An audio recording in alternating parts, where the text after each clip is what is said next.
آخری حکم دیکھ لیجئے کہ اب یہ سب تو ہو گیا کہ انسان جو ہے وہ نہ شکراپن کرتا ہے. افلا یعلم اذا بعثر ما فی القبور. کوشچن انداز دیکھیے، یہ نہیں کہا ایسا ہوگا، بلکہ کہا کبھی سوچا تم نے؟ افلا یعلم، کیا وہ نہیں جانتا؟ اذا بعثر، جب بعثر من اٹھایا جائے گا، ما فی القبور جو قبروں میں. یعنی سوچو وہ وقت کیا ہوگا جس دن ہر صاحب قبر کو اٹھایا جائے گا، قبروں سے نکلو گے، جس کو یوم القیامہ کہتے ہیں، مرنے کے بعد اٹھائے جانے کا دن. اور فرمایا وحصل ما فی الصدور. یہ بات سن کے تو ہاتھ پاؤں ٹھنڈے ہو جاتے ہیں. سینے کے اندر جو کچھ خیالات ہیں نا، جو باتیں، اس کو حاصل کر لیا جائے گا. ہم سب اس ہال میں بیٹھے ہوئے ہیں، کتنی قریب بیٹھے ہوئے آپ لوگ. کیا آپ کو پتا آپ کے ساتھ والی سسٹر کیا سوچ رہی ہیں؟ ہم سب ایک دوسرے کو اس ہوگا کتنا محبت سے دیکھ رہے ہیں. ہمیں پتا کسی کے دل میں ہمارے لیے کیا آ رہا ہے، کون غصے میں دیکھ رہا ہے، کون پیار میں دیکھ رہا ہے، کس کی تڑپ میں، کس کی نظر میں کیا ہے. قیامت کے دن ہم سب کرسٹل کلیئر بن جائیں گے. یقین کریں اگر آج دلوں کی بات شیشے سے دکھنے لگے نا، ایک گھر میں ساس بہو بیٹیاں بھی نہ رہ سکے، سگے بھائی بہن، دل میں ایک بار کبھی ایسی باتیں آ جاتی ہیں، شکل نہ دیکھیں ایک دوسرے کی، اگر دل کی باتیں پتہ لگ جائے. اللہ نے ہمیں مٹی کا بنا کر ہمارے اوپر بڑا احسان کیا. قیامت کے دن ہمارے دل کے اندر جو خیالات، جو ارادے، جو بغض، جو انیمیٹی، جو کچھ ہے، اللہ کہتے ہیں ہم سب کھول کے رکھ دیں گے. ان ربہم بہم یومئذ لخبیر، اور بے شک ان کا رب اس دن ان سے خوب واقف ہوگا. قیامت کا منظر ہے. اب آپ اور میں ان ساری چیزوں پہ سوچیں کہ کیا ہم قیامت کے دن کھڑے ہو جانے کے لیے تیار ہیں؟ موت تو برحق ہے، اس میں کوئی شک نہیں ہے، اور ہم میں سے ہر ایک کو مرنے کی تیاری بھی کرنی ہے. یہ کوئی ایسی چیز نہیں ہے کہ جس کو ہم کہہ دیں کہ بھئی ٹھیک ہے ہوگی تو دیکھیں گے، وقت پڑے گا تو پڑیں گے. اور موت جب آئے گی تو اس وقت میرے اوپر کیا گزرے گا. آپ کو ایک چھوٹا سا پریزنٹیشن دکھاتے ہیں، بہت چھوٹا سا، کہ جب ایک انسان کی موت کا وقت آتا ہے تو اس وقت اس کے ساتھ کیا معاملہ ہوتا ہے. عام طور پہ دنیاوی چیزوں میں میڈیکل تو بہت کچھ کہتی ہے، لیکن اسلام نے ہمیں اس معاملے میں بھی بے خبر نہیں چھوڑا. یعنی بیسیکلی اس ایک پریزنٹیشن میں موت کے وقت اسلامکلی جو چیزیں ہوتی ہیں اس کی سٹیجز دکھائی گئی ہیں، اور ہم اس کو اس نظر سے دیکھیں گے کہ جب ہماری موت آئے گی تو کیا ہم اس وقت یہ سب کر رہیں گے یا ہمیں اس کا احساس ہوگا. انشاءاللہ شروع سے آپ کے لیے چلاتے ہیں. یہ دیکھیے سب سے پہلی چیز کیا ہے کہ اینجل آف ڈیتھ آتا ہے. موت کا فرشتہ انسان پہ آتا ہے اور اس کی جسم سے اس کی روح کو کھینچتا ہے. ہم سب کے ساتھ ایسا ہونے والا ہے. کوئی نیک ہے تو بد ہے، اس کی روح نکلے گی. پھر دوسری چیز جو انسان کے ساتھ موت کے وقت ہوتی ہے کہ شیطان اس کو بہکانے کی کوشش کرتا ہے.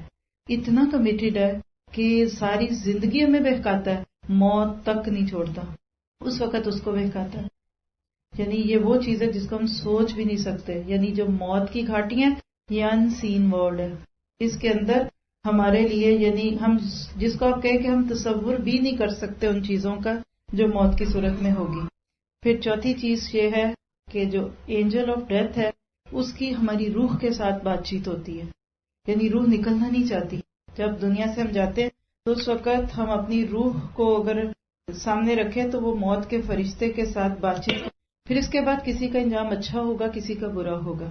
دو قسم کے فرشتے آئیں گے، منکر اور نکیر. اور جو انسان کے جسم کو پھر مطلب اس کو خوف آ رہا ہوتا ہے اس وقت قبر میں، یا جنتی ہے یا جہنمی ہے، دونوں میں سے ایک معاملہ اس کے ساتھ ہوگا قیامت کے دن. پھر آپ دیکھیے جب سور پھونکا جائے گا، 3 سور ہیں، اس میں سے پہلا سور پھونکا جائے گا تو لوگ اپنی قبروں میں سے نکلیں گے، اور اس وقت ان کو ایسے لگے گا کہ کسی نے ہمیں ہماری نیند سے بیدار کر دیا. نیک بندے کے ساتھ معاملہ فرق ہوتا ہے، بد کے ساتھ فرق ہوتا ہے. پھر اس کے بعد دوسرا سور پھونکا جائے گا قیامت کا، جس میں جتنے بھی لوگ دنیا میں رہے وہ مر جائیں گے، اور مطلب کوئی بھی اس کے بعد زندہ نہیں ہوگا. قیامت کا دن آئے گا اس کے بعد. پھر اس کے بعد ہے حساب کتاب، اکاؤنٹیبلٹی. ساری زندگی کا حساب ہم اللہ کو دیں گے. شروع میں بات کی تھی کہ جب انسان مرتا ہے تو اس کو 5 سوالوں کے جواب دینے پڑتے ہیں. اس میں سے پہلا سوال ہی یہ ہوگا کیا نمری ہی فی ما افنا ہو، عمر کہاں فنا کی. آپ سوچیے اپنے اوپر لیں. اللہ تعالیٰ آپ سب کو لمبی عمر دے، آپ اپنے بچوں کی خوشیاں دیکھیں، آپ اپنے گھروں میں رہیں، لیکن موت تو آنی ہے نا. قیامت کے دن اپنے آپ کو کھڑا کریں. 5 سوال اللہ نے ہم سب سے پوچھنے ہیں. پہلا سوال ہوگا عن عمرہ، عمر کے بارے میں، اباؤٹ یور ایج. عن عمرہ فیما افناہ، اس عمر کو کہاں فنا کیا. وہی بات ہے کہ تمہاری دوڑ کس طرف تھی، کدھر بھاگتے تھے. روز صبح ہوتی ہے، آپ سوچیے ہم کدھر جاتے ہیں. فارغ بیٹھ کے اگر سوچیں ہم، بغیر کسی تمہید کے اور کسی کو الرٹ کیے پوچھیں تمہیں غم کیا ہے لکھو، خواہش کیا ہے لکھو، فکر کیا ہے لکھو، کیا چاہتے ہو لکھو. آپ حیران ہوں گے کہ ہمارے اکثر غموں کا تعلق دنیا کے کسی غم سے. جائز غم بھی ہوں گے، بچوں کے غم، بیماریوں کے غم، مال کے غم، لیکن دنیا کے. خواہش کیا ہے، تمنا کیا ہے دنیا. اللہ کہتے بتاؤ کہاں کیا کیا. پھر دوسرا سوال ہوگا ان شبابہ فیما ابلاہ، جوانی کہاں گزاری. حالانکہ پہلے سوال میں یہ جو سوال آ گیا نا، عمر کا ایک حصہ جوانی، لیکن اس کا الگ سوال ہے. کیونکہ عموماً ہم یہ سوچتے ہیں ہماری جوانی بس دنیا کے لیے، کیریئر بلڈنگ اور لائک دس اینڈ دیٹ. ابھی یہ لاسٹ ویک کی بات ہے، یہاں سے کوئی فیملی تھی اور ان کا بچہ چھٹیوں کے لیے گیا ابو دھابی دبئی، وہاں روڈ ایکسیڈنٹ میں فوت ہو گیا. 26 سال کا میرڈ بچہ تھا. اور اس وقت آپ دیکھیے، سوچیے اس وقت کہ جس طرح سے وہ بچہ وہاں فوت ہوا ہے، پھر اس کی ڈیڈ باڈی اب آئی ہے، کل شاید اس کا فیونرل ہے. یہ مانچسٹر کی بات. کوئی آنکھ خشک نہیں ہوگی اس جوان ان میرڈ بچے کی موت پہ. کیا اس بچے کی ماں نے یا اس بچے نے سوچا تھا کہ 26 سال کی عمر میں یہ فصل کٹ جائے گی؟ کس کو پتا ہے کون پہلے کون بعد. اور اس بچے نے آخرت کے لیے کیا کیا ہوا تھا، شاید ابھی پلاننگز تھی. دیکھتے ہیں ابھی پہلے دنیا تو بن جائے. تیسرا سوال ہوگا مالی، فرام اباؤٹ منی. من این اکتسب، کہاں کمایا.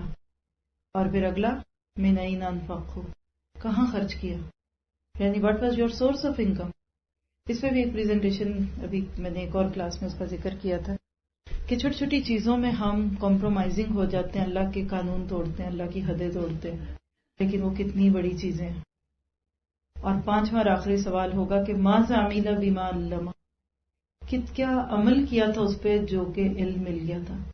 میں نے اور آپ نے، ہم نے پانچوں سوالوں کے جواب دینے ہیں، پھر ہمیں قیامت کے میدان سے ہلنے کا موقع ملے گا. تو یہ ہے اکاؤنٹیبلٹی. اور یہ سارے مرحلے میرے اور آپ کے اوپر آنے والے ہیں، یہ ہوگا. پھر اس کے بعد دیکھیے نئی چیز، کراسنگ دا برج، پل صراط کو پار کرنا پڑے گا. وَإِن مِّنكُمْ إِلَّا وَارِدُهَا، سورۃ مریم میں اللہ تعالیٰ کہتے ہیں تم میں سے ہر ایک کو اس کے اوپر سے گزرنا ہے. نیچے جہنم ہے، اوپر پل صراط ہے، آگے جنت ہے. جس کو جنت میں جانا ہے اس کو بھی اس کے اوپر سے ہی گزرنا ہے. میدان محشر سے جنت میں جانے کا راستہ ون وے ہے، اور جو گناہگار ہوں گے وہ اسی سے نیچے گریں گے، کٹیں گے. اور آپ پتہ ہے کہ پل صراط کا آخری کونا اس کا کیا نام ہے؟ قنطرہ. آپ امیجنیشن میں لائیے ذرا قنطرہ. تھوڑا سا میں چونکہ اس کی ضرورت ہے ہم سب کی اصلاح کی. عموماً ہم اللہ کے معاملے میں بہت سنجیدہ ہوتے ہیں، ویری نائس، ویری کیئرنگ. نمازیں بھی، فرض بھی، نفل بھی، تہجدیں بھی، عمرے بھی، حج بھی، لیکن ہم کیئر لیس ہوتے ہیں لوگوں کے ساتھ معاملے میں. کیا بولتے ہیں ان کے بارے میں، کیا کہتے ہیں، رشتہ داروں کے ساتھ ہمارے کیا تعلقات ہیں. پل صراط سے جب لوگ گزریں گے نا تو اس کا بالکل آخری ایج جو ہے اس کا نام ہے قنطرہ. نبی صلی اللہ علیہ وسلم نے فرمایا کہ لوگ قنطرہ پر روک لیے جائیں گے اور یہاں آ کر حقوق العباد کے معاملے ڈیل ہوں گے. وہ یہاں لوگ آئیں گے اور ہمارے گریبان پکڑیں گے، بتاؤ میرے خلاف یہ بات کیوں کی تھی، میرا حق کیوں مارا تھا. اور وہاں لوگ پھر جان چھڑا رہے ہوں گے کہ جانے دو ہمیں، ہمارے پاس ہے ہی کچھ نہیں. وہ کہیں گے یہ نیکیاں دو. ساری زندگی جو ہم گرجز پالتے ہیں نا، دکھ، گندگی، تعفن، وہ پل صراط پہ جا کے آگے جا کے پتہ چلے گی. اس پہ بہت خوبصورت واقعات بھی ہیں کہ دو دوست ہوں گے تو وہاں کھڑے ہوں گے. اب دونوں دیکھیں پل صراط پار کر رہے ہیں، الحمدللہ معاملہ کلیئر. یہ ایسے جیسے ایئرپورٹ پہ ساری سیکورٹی سے آپ گزر کے بس اب آپ کو ایروپلین میں داخل ہونا ہے. وہاں وہ دوسرا اس کا دامن تھام رہا، کہتا میں اس کو نہیں جانے دوں گا، اس نے میرا دنیا میں مجھے گالی دی تھی، کچھ کہا تھا، مجھے بدلا دو. اللہ سبحانہ تعالیٰ ان کو بلائیں گے اور کہیں گے ادھر وہ دیکھو دور جنت میں ایک محل دکھ رہا ہے موتی کا بنا ہوا. کہیں گے جی دکھ رہا ہے. اللہ تعالیٰ کہیں گے تم چاہتے ہو، جو حق مانگ رہا تھا نا اس کو کہیں گے تم وہ چاہتے ہو تمہیں وہ محل مل جائے. تو کہے گا اسی لیے تو اس سے آج حصہ لے رہا ہوں کہ میرے پاس کچھ ہو تاکہ وہ لے لوں. کہا اچھا. جو دوسرا شخص ہے اس کو پوچھیں گے تم چاہتے ہو، کہا جی اللہ اس لیے تو اپنی نیکیاں نہیں دے رہا. کہا اچھا اگر میں تمہیں ایک طریقہ بتاؤں کہ تم دونوں کو وہ مل جائے، وہ کیا؟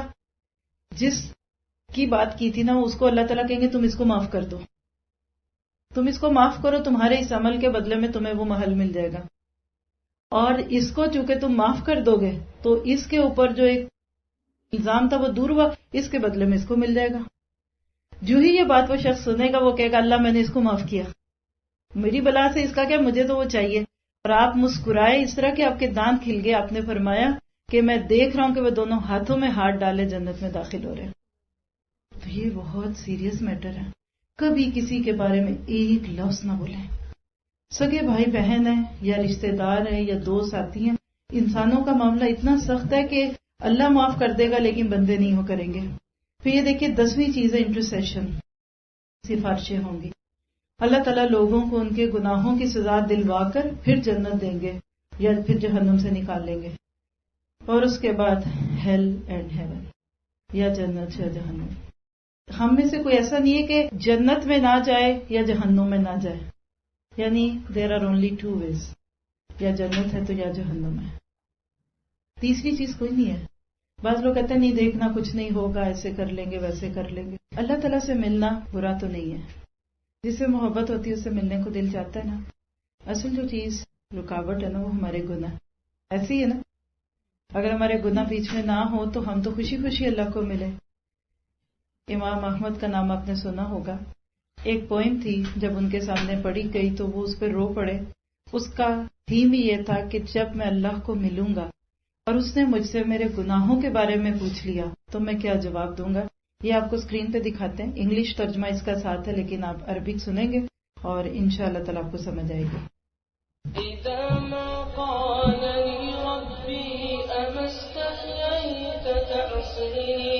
وتخفي الذنب عن خلقي وبالعصيان تأتيني فكيف أجيب يا ويحي ومن ذا سوف يحميني أسلي النفس بالآمال من حين إلى حين وأنسى ما وراء الموت ماذا بعد تكفيني كأني قد ضمنت العيش ليس الموت يأتيني وجاءت سكرة الموت الشديدة من سيحميني نظرت إلى الوجوه أليس منهم من سيفديني سأسأل ما الذي قدمت في دنياي ينجيني فكيف إجابتي من بعد ما فرطت في ديني ويا ويحي ألم أسمع كلام الله يدعوني ألم أسمع لما قد جاء في قاف وياسين ألم أسمع بيوم الحشر يوم الجمع والدين ألم أسمع منادي الموت يدعوني يناديني فيا رباه عبد تائب من ذا سيأويني سوى رب غفور واسع للحق يهديني أتيت إليك فارحمني وثقل في موازيني وخفف في جزائي أنت أرجى من يجازيني۔ کتنے لوگوں کو سمجھ آئے؟